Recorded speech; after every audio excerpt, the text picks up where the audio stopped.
days of the apocalypse, death was our most constant companion. There is a house. We had to draw lines. Who to let in, who to keep out. They call the rising sun. The thing about lines, though, sooner or later, someone is going to cross them. The military attack on Homestead is imminent. An attack by who? 'Cause God, I know They're raiding camps and taking slaves. Putting together some sort of army. They want the Homestead arsenal.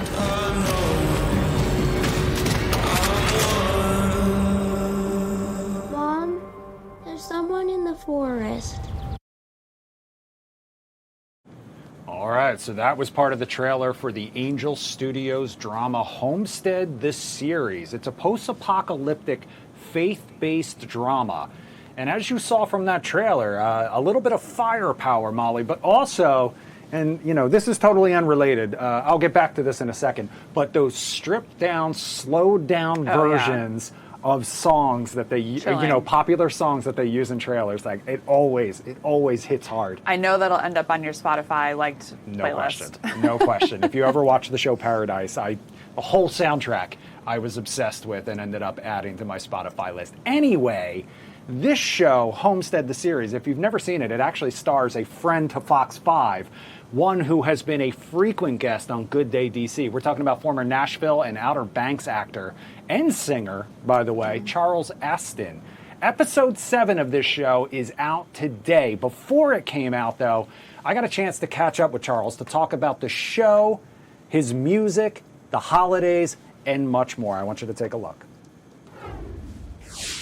Catching up with Charles Esten is basically a Christmas tradition for us here at Fox 5 at this point. So first and foremost, how are you? I'm fantastic. It's been one of my fondest traditions because, of course, I grew up in the old DMV. So to get to come back and speak with you guys, I'm not there right now, but I'm glad I get to use current technology and be with you on Zoom. Yeah. Well, that's what I was going to say. Part of the reason we usually check in with you around this time of year is because you usually have a homecoming show at the Birchmere. I know you don't this year, but you were just there on November 30th, wrapping up your tour. How was it? It was fantastic. Generally, we go back and forth. Like my wife gets Christmas with her family, and then I get Christmas with mine. So with the Birchmere, it goes Thanksgiving one year, Christmas the next. Next year will be right before Christmas or right after Christmas. So I'll make sure we get together again. But it's been an amazing year. I finished up about 2 years of touring with my Love Ain't Pretty album. And then this little blessing of this show called Homestead came along and opened up this adventure that I'm really enjoying. That's the perfect segue. Let's go from Homecoming to Homestead. Can you talk to me a little bit about the show and your character, Kane? It's really a special show, and they reached out to me, and I was able to look at the movie. There was a movie called Homestead, and Neil McDonough stars in it, along with Dawn Olivieri. She's fantastic. They're both wonderful. And it's about, the simplest way to say it is, preppers.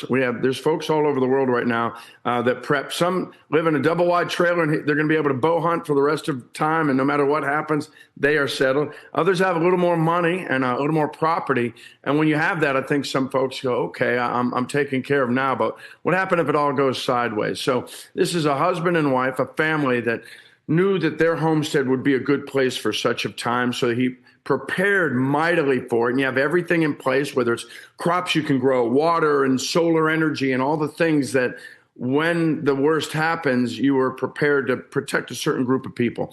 They did that. They did just as you should, and you would think that might be enough, but it's not enough because when it all actually happens, if it happens, God forbid, it raises countless questions because, for instance, one of my favorites of the movies is there they are, and he knows just how long they can survive. They told all the folks how to get there. They brought some military people to help with security and all, so they're set. And then slowly down at their front gate, people start gathering.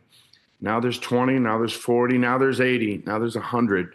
And they go down near the gate, and there's people out there. They aren't just strangers. And no, they're not zombies from post-apocalypse. These are human beings. These are people that are saying, bro, we coached soccer together for 5 years. And yeah, they're probably the people that laughed at them too for doing all this.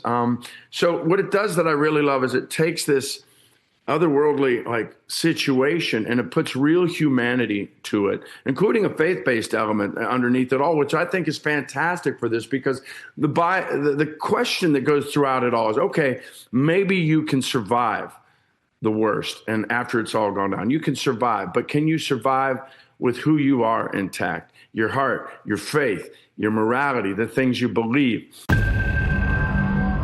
the early days of the apocalypse, death was our most constant companion.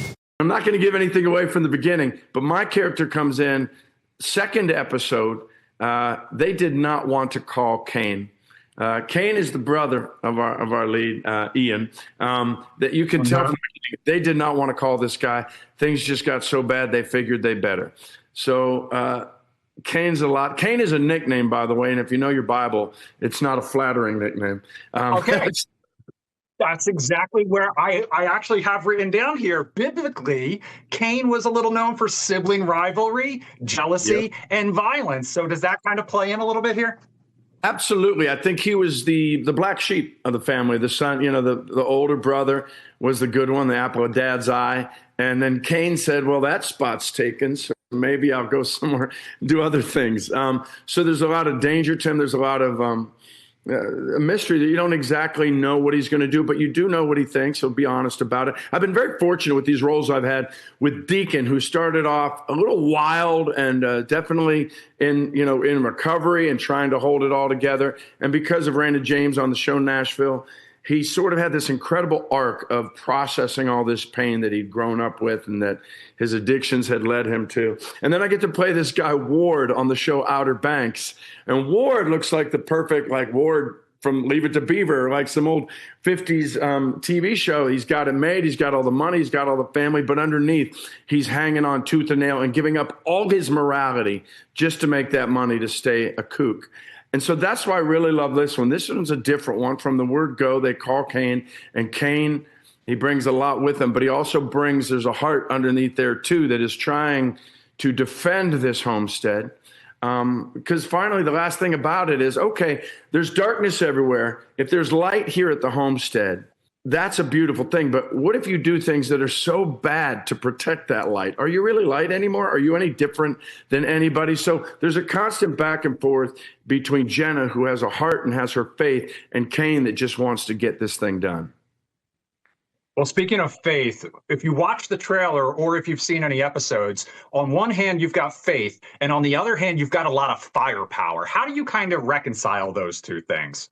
Well, I think that's the beauty of it. To me, that's what makes it, is that it's much easier, I think, to have your faith when things are going well. When you got the heat's on and we got a couple cars in the garage and got a jacuzzi tub out back, you can maintain all those platitudes and say you were going to do things a certain way. But like I say, when it all goes off the rails, when the people have surrounded the homestead, and when there's others infiltrating, and when there's others that are giving away their items, so that's when it lifts it to. And that's the other thing I love about it. There's so much action on the show. There necessarily would be. When we did the show Nashville, frequently you had to look for it, because as exciting as Nashville is, there aren't helicopters coming down over there. There's not an army coming up over the ridge. That's what Homestead has. So we don't ever have to look for those things. They're natural with the situation. But what we do have that Homestead has, and they're my favorite part, is you go from a battle like that to a scene in a tent or in a field between two people that is small and real, authentic and dramatic and painful. So I love shows where you get the best of both of those. You want some action, you're going to get all the action you can take, but it's action towards towards a deeper meaning and towards deeper discussions. So we're recording this on a Wednesday, and a new episode is out today. Then we have another new episode out Christmas Eve, and then the season 1 finale on Christmas Day. Can I get any sort of spoilers from you on what to expect over these next 3? Well, our whole show, there's hints all along the way. I go back. It's really cool when you're in your final episode and something happens and you go, he said that in the first episode. And the writing is good in that way. I will say that Cain is an answer. Kane is also a problem, like most humans, but maybe in the extreme. We'll see which one he ends up being the most. Man, he can recruit. I can beat him. You can beat him. Mm-hmm. Well, that's the thing, Walt. I'm not sure you can. You've got a very busy new year coming up as well, because you've got a new movie, Signing Tony Raymond, and you're heading out on tour for a Nashville reunion concert, right? No, absolutely. I did this movie, Signing Tony Raymond. It was actually a couple of years ago, and they asked me to come in and be the coach on this thing, and I came in and enjoyed every bit of that. And I'm already in a lot of the trailers getting to see how great it's going to be. I didn't know, I knew only my portion of it. So being I rode that very famous T.C. Williams Titans bench. I played on the team, but I didn't get out there much. But football is a passion, so this was a great show and a great movie to be a part of. I hope everybody enjoys it. But then, yeah, that Nashville reunion tour. Over the years, we've toured with some of my friends from the show, including up through the DMV. We played up at Wolf Trap one time, and that was amazing.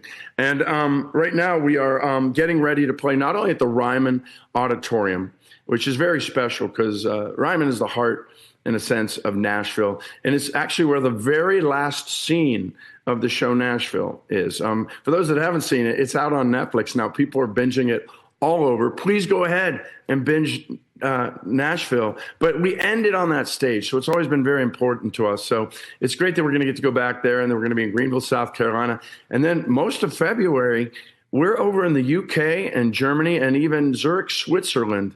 The staying power of that show and of that music, nobody is more grateful or surprised than we are at how it just seems to grow. It's a bigger tour now.